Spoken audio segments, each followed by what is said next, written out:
Hi, my name is Isa, and I am a bookseller here at Politics and Prose. And my main function is I am the subscriptions coordinator. So for the Book a Month program, if you enjoy reading, sign up for it, and I will curate like a personalized book list for you based on your likes and dislikes. And we also have a Signed First program, which is for each month, we deliver you a book that is from an author whose work is already notable or it's an upcoming or acclaimed author. So yeah, if you want to grow your TBR, head on to the website and you can check all those subscription programs out. But today, I am here to talk about one of my favorite manga artists, Junji Ito. He specializes in horror. Actually, I think the only thing he really does is horror and grotesque imagery, but there's a sense of playfulness and fun about it. And if you want to get into horror manga, I think that Junji Ito is the perfect gateway into other titles like Homunculus, PTSD Radio, Monster even, which kind of borders on the more mystery side. But yeah, so let's talk about Junji Ito. So before anything, I just want to say that I love him so much that I got his art tattooed on my body. It's over here on my arm. And that's from his manga Tomie.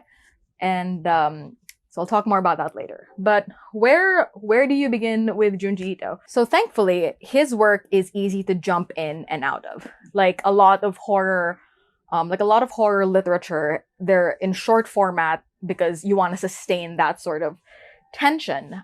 He's known for his gross body horror, his weird imagery. I think there's something about the way that he draws eyes in particular. It's the kind of creepy that gets under your skin.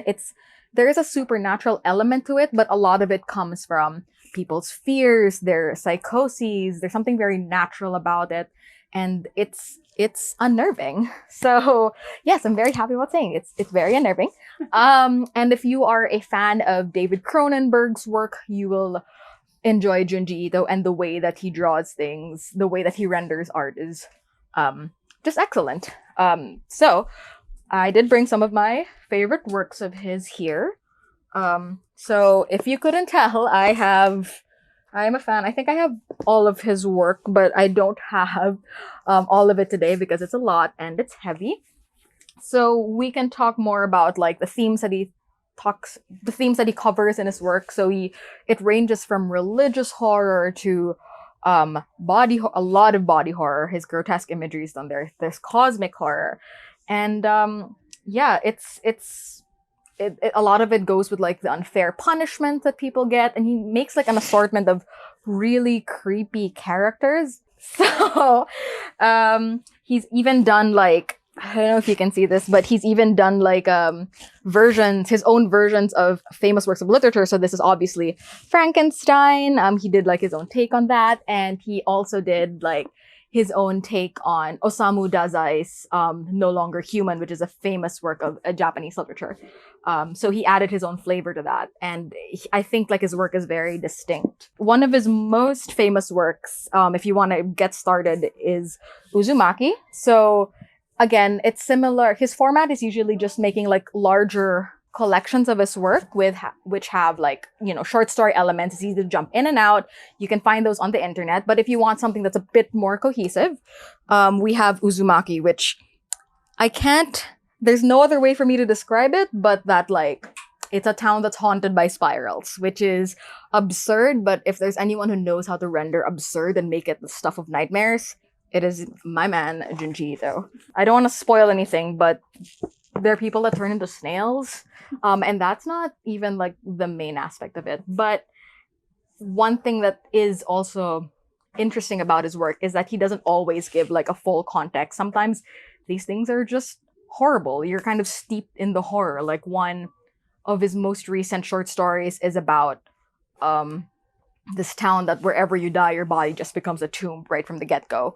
Or the Hanging Balloons short story, where it's just people who, upon their death, their heads just become giant balloons. And that's absolutely, like, these are things that you wouldn't necessarily think about. And to talk more, another one of his more famous characters, I have her eyes on my arm, Tomie, who is a take on a woman who can drive men to madness with her beauty, but the jealousy leads to like violent consequences even for her. So she dies over and over and over again.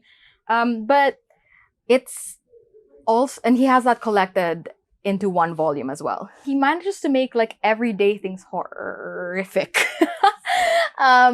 He has a cat. He's very fond of his cats, but he was able to turn that into something kind of terrifying. So he has a cat diary here where he talks about the real life trials and tribulations of cat owning. But in true Junji Ito fashion, it is bizarre. Like, what is going on here? So yeah, I hope you pick something up. We definitely have a number of his works here. You can jump into any of his short story collections, but we also have Uzumaki. And if you want to talk more horror manga, I am very happy to do that. So thank you.